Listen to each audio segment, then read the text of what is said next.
Hello friends, how are you all? I'm back again with yet another super handy guide. It's time to learn how to always show scroll bars in Windows 11. In Windows 11, scroll bars are often hidden by default, appearing only when you begin scrolling. While this design is sleek, it may not suit everyone, especially for users who prefer more traditional UI elements or rely on constant visibility for navigation. Fortunately, you can easily adjust this feature in a few simple steps. That said, let me show you how it's done the right way.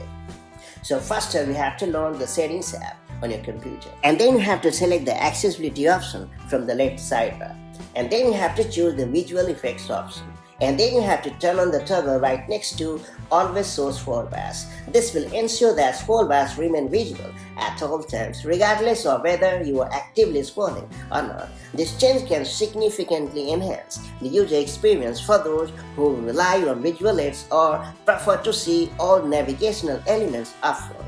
Whether you are working within apps, browsers, or system settings, scroll bars will now be persistent, making navigation smoother and easier to track. And that's pretty much it. So that's how you can easily always show scroll bars in Windows 11 on your computer. If you found this video helpful, do like and share it, and I'll see you in the next video with more such handy Windows tips and tricks. Till then, stay safe and have a great time. Bye bye.